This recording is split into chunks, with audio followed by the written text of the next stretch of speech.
Candi Borobudur tak lepas dari kehebatan Indonesia di masa lampau. Seperti ucapan Bung Karno, agar kita mempelajari api sejarah, sudah sepatutnya kita tahu bagaimana Candi Borobudur tersebut megah berdiri hingga saat ini. Berikut ini merupakan sejarah singkat Candi Borobudur yang megah tersebut.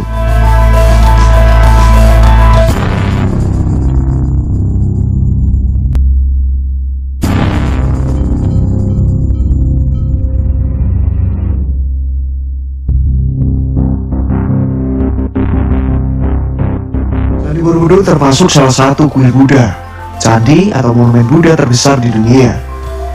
Karena kemegahan dan keagungannya, candi yang dibangun pada abad ke-8 ini sudah ditetapkan oleh UNESCO sebagai salah satu warisan kebudayaan dunia. Terdapat sejarah panjang dalam berdirinya Candi Borobudur. Sampai saat ini tidak ditemukan bukti tertulis yang menjelaskan siapa yang membangun Borobudur dan apa tujuan pembangunan candi ini. Diperkirakan Candi Borobudur dibangun pada tahun 800 Masehi. Perkiraan waktu pembangunan candi didasarkan pada perbandingan antara jenis aksara yang tertulis di kaki tertutup Karma Wibangga dengan jenis aksara yang umumnya digunakan pada prasasti kerajaan abad ke-8 dan abad ke-9. Candi Borobudur dibangun pada masa kerajaan dinasti Syailendra di Jawa Tengah yang bertepatan pada kurun waktu 760 hingga 830 Masehi. Estimasi proses pembangunan Candi Borobudur menghabiskan waktu 75 hingga 100 tahun lebih. Konon, Candi Borobudur baru benar-benar rampung 100% pada masa pemerintahan Raja Semaratuga pada tahun 825 Masehi. Karena kurangnya bukti tertulis dan otentik, membuat sejarah pembangunan Candi Borobudur masih sedikit kabur. Yang jelas, Candi Borobudur dibangun saat kejayaan dinasti Syailendra. Selain itu juga sempat ada ketidakjelasan Candi Borobudur peninggalan agama apa, apakah agama Buddha atau agama Hindu. Diketahui bahwa warga dinasti Syailendra adalah penganut agama Buddha aliran Mahayana yang sangat taat. Namun berdasarkan temuan prasasti Soejomarto menunjukkan bahwa awalnya mereka mungkin beragama Hindu Siwa. Daerah itu memang banyak dibangun berbagai candi Hindu dan Buddha di dataran Kedu. Ada juga candi suci Siwalingga di dekat kawasan Borobudur yang merupakan candi Hindu. Meskipun demikian, umumnya para sejarawan menyepakati Candi Borobudur peninggalan kerajaan Buddha. Candi Borobudur sendiri dibangun pada kurun waktu yang hampir bersamaan dengan candi-candi di dataran Prambanan, meskipun pembangunannya rampung terlebih dahulu pada sekitar tahun 825 Masehi. Berdasarkan penelitian, mulanya Candi Borobudur adalah sebuah rancangan stupa tunggal yang sangat besar, memahkotai puncaknya. Karena stupa yang terlalu besar dan berat dianggap bisa membahayakan, maka kemudian stupa tersebut dibongkar dan diganti menjadi 3 barisan stupa kecil dan 1 stupa induk seperti sekarang. Setelah perubahan kecil selesai, maka Candi Borobudur pun selesai dibangun. Beberapa abad kemudian sempat tak diketahui lagi keberadaan Candi Borobudur ini. Dalam sebuah prasasti, yakni prasasti Kalkuta, tertulis sebuah kata Amawa yang berarti lautan susu. Kata tersebutlah yang kemudian diartikan sebagai lahar Merapi. Dari sini lalu muncul dugaan bahwa hilangnya Borobudur akibat tertimbun lahar dingin Gunung Merapi. Lalu pada masa Perang Inggris-Belanda dalam memperebutkan Pulau Jawa, Jawa di bawah pemerintahan Britania pada kurun 1811 hingga 1816 Masehi. Thomas Stafford Raffles ditunjuk sebagai gubernur jenderal dan ia memiliki minat istimewa terhadap sejarah Jawa. Ia mengumpulkan artefak-artefak antik kesenian Jawa kuno dan membuat catatan mengenai sejarah dan kebudayaan Jawa yang dikumpulkan dari perjumpaannya dengan rakyat setempat. Pada kunjungan inspeksinya di Semarang tahun 1814, ia dikabari mengenai adanya sebuah monumen besar jauh di dalam hutan dekat desa Bumi Sigoro. Karena berhalangan dan tugasnya sebagai gubernur jenderal, ia tak dapat pergi sendiri untuk mencari bangunan itu. Lalu kemudian, Raffles mengutus H.C. Cornelius, seorang insinyur Belanda, untuk menyelidiki keberadaan bangunan besar tersebut.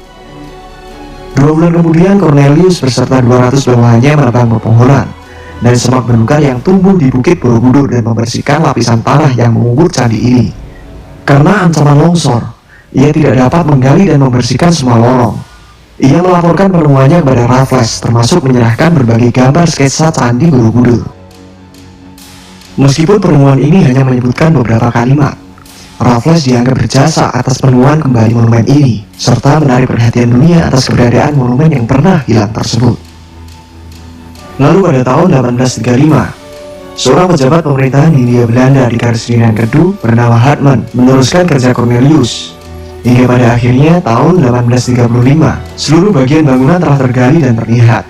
Minatnya terhadap Borobudur lebih bersifat pribadi daripada tugas kerjanya. Hartman tidak menulis laporan atas kegiatannya. Secara khusus beredar kabar bahwa ia telah menemukan arca Buddha besar di stupa utama. Pada 1842, Hartman menyelidiki stupa utama. Meskipun apa yang ia temukan tetap menjadi misteri, karena bagian dalam stupa tersebut ternyata kosong. Proses penelitian Candi Borobudur yang dilakukan oleh pemerintahan Hindia Belanda ini terjadi selama puluhan tahun. Dalam kurun waktu yang cukup lama tersebut, Borobudur juga menjadi korban keserakahan para penjajah. Banyak bagian dari Borobudur telah menjadi sumber cendera mata dan pendapatan bagi pencuri, penjara candi, serta kolektor pemburu artefak. Salah satu bagian yang paling banyak dicuri adalah kepala arca Buddha. Karena untuk membawa seluruh bagian dari arca Buddha tersebut tidaklah mudah. Oleh karenanya, para pencuri arca sengaja menjungkirkan dan menjatuhkan patung tersebut hingga kepalanya terpenggal. Itulah sebabnya kini Borobudur banyak ditemukan arca Buddha yang tanpa kepala. Tindakan penjarahan situs bersejarah ini bahkan salah satunya direstui oleh pemerintah kolonial. Pada tahun 1896, Raja Thailand, Chulalongkorn, ketika mengunjungi Jawa di Hindia Belanda yang kini bernama Indonesia, menyatakan minatnya untuk memiliki beberapa bagian dari Borobudur. Pemerintah Hindia Belanda mengizinkannya dan menghadiahkan 8 gerobak penuh arca serta bagian-bagian bangunan Borobudur. Artefak yang diboyong ke Thailand antara lain 5 arca Buddha bersama dengan 30 batu dengan relief, 2 patung singa, beberapa batu berbentuk kala, tangga dan gerbang, dan arca penjaga 2 rapala yang pernah berdiri di Bukit Dagi beberapa ratus meter di barat laut Borobudur. Beberapa artefak ini yaitu arca singa dan 2 rapala kini dipamerkan di Museum Nasional Bangkok.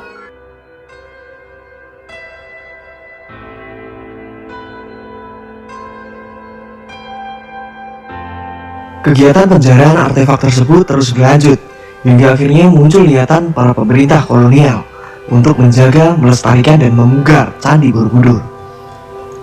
Proses pemugaran ini terjadi pada tahun 1900 Masehi. Dibentuklah komisi yang terdiri atas 3 pejabat untuk meneliti monumen tersebut, yang terdiri dari seorang sejarawan seni bernama Brandes, seorang insinyur dan tentara Belanda bernama Theodor van Arp, dan insinyur ahli konstruksi bangunan Departemen Pekerjaan Umum bernama Van der Kammer. Pemugaran candi dilakukan dengan memperhatikan banyak hal. Hal-hal yang dilakukan antara lain adalah perbaikan sistem drainase, pengaturan sudut bangunan, pemindahan batu yang membahayakan, penguatan pagar langgan pertama, dan pemugaran terhadap relung, gerbang, stupa, dan stupa utama. Dalam proses pemugaran tersebut juga dilakukan pembuatan pagar halaman candi dan pembersihan kawasan.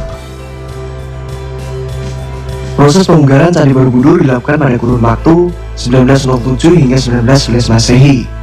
Setelah Indonesia merdeka, pemerintah pun beberapa kali melakukan pemugaran meski berskala kecil. Pada akhir 1960-an, pemerintah Indonesia telah mengajukan permintaan kepada masyarakat internasional untuk pemugaran besar-besaran demi melindungi monumen ini.